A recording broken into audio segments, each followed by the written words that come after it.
But does America still hold a unique and superior place in the world, or is there a new world order that has, in many ways, already dislodged America from its privileged place in the world that emerged after World War II? Joining me now to offer his take on these questions is internationally renowned author, reporter, and columnist Thomas Friedman. He's the foreign affairs columnist at the New York Times, and his latest book, That Used to Be Us, How America Fell Behind in the World It Invented and How We Can Come Back, explores what made America exceptional and why that foundation is now being challenged. Thomas Friedman, welcome to The Heat. Great to be with you. Let me ask you, just to define American exceptionalism as you see it, how would you define it? Well, to me, the most exceptional thing about America was our ability to pass on a higher standard of living from one generation to the next. We called it the American dream. And everything that fed that was really what made us exceptional. And what we fear in our book is that that's what we're losing, that we may be the first generation, you look roughly my age, that will not pass on a higher standard of living to our children. That's what we're really worried about right now. You know, a lot of people were talking about this. Tom Brokaw was on our program just a couple of weeks ago, and he's written a book addressing much the same sort of thing. And I asked him, what's the problem? And he said, I think America's gone soft. Is that a good way to describe it? Well, it's partly the answer.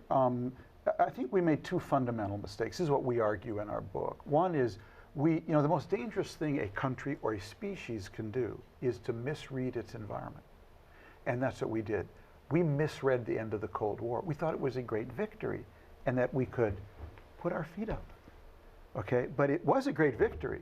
But rather than putting our feet up, we actually needed to tie our shoes even tighter because that great victory unleashed 2 billion people just like us with the aspirations to live like we live, to drive like we live, to work like we do. And so the race suddenly got much bigger and faster. Then we compounded it a decade later by, after 9/11, spending a whole decade chasing the losers from globalization, called Al-Qaeda and the Taliban, rather than the winners, called India and China. So if you were to change that landscape, what should the United States have done during that decade? Well, the reason we call our book, That Used to Be Us. So this is a forward-looking book with a backward-looking title. Why is that? Because we actually think that we had a formula for success in this country, that we didn't get to where we are today. It's the world's richest country and most innovative in many ways. We didn't get here by accident. We got here because we had a 5-part formula for success, 5 pillars. First of all, we educated our people up to and beyond whatever the technology was so they could get the most out of it. Second, we had the best infrastructure, ports, roads, airports, bandwidth, telecommunications. Third, we had the most open immigration policies to invite in the world's most talented and energetic immigrants, where they would start 30% of the new companies in Silicon Valley every year. Fourth, we had the best rules and institutions to protect us from recklessness and to incentivize risk-taking. And lastly, we had the most government-funded research to push out the boundaries of biology and physics and chemistry so our venture capitalists could come in and pluck off the best flowers to create these new companies. That was our 5-part formula for success. Let me just say, look where we are today. Education, we're in the middle of the pack. 25th in the world, I believe, on math. Infrastructure, have you ever flown from Beijing to LAX? That's like flying from the Jetsons to the Flintstones now, okay? When you compare the two airports. On immigration, we're putting up walls. Rules and regulations, how did you like that subprime crisis? And government-funded research, seen that graph?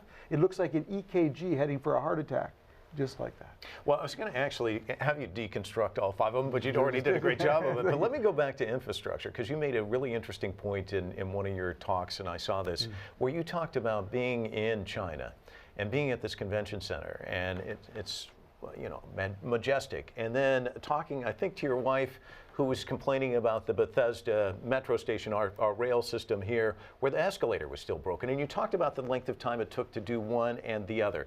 Go back over that, because I think that's an illustration of what we're talking about. So my co-author and I, we have a joke.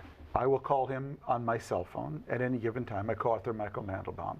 And if it's really scratchy, I say, I'm sorry, Michael, I'm not calling from China.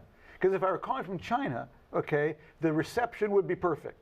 But my phone goes out, this is God's truth, at least 3 times. I've dropped calls driving from Bethesda to Washington, D.C., okay?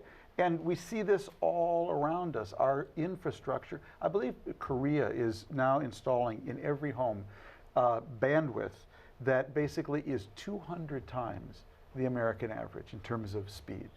That all these little things start to add up, and our book is a bell. It's both a wake-up call and a pep talk.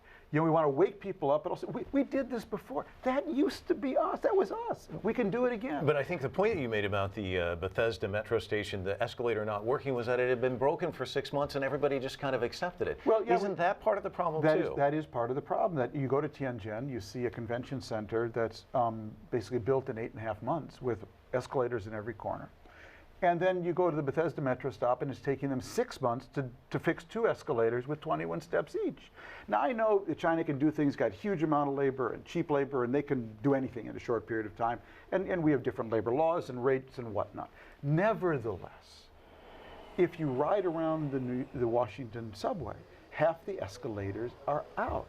And the problem is, as you look at the people on the subway, you realize just what you said, Mike, they're getting used to it. That's a really bad thing. We just think that's how it is in America these days.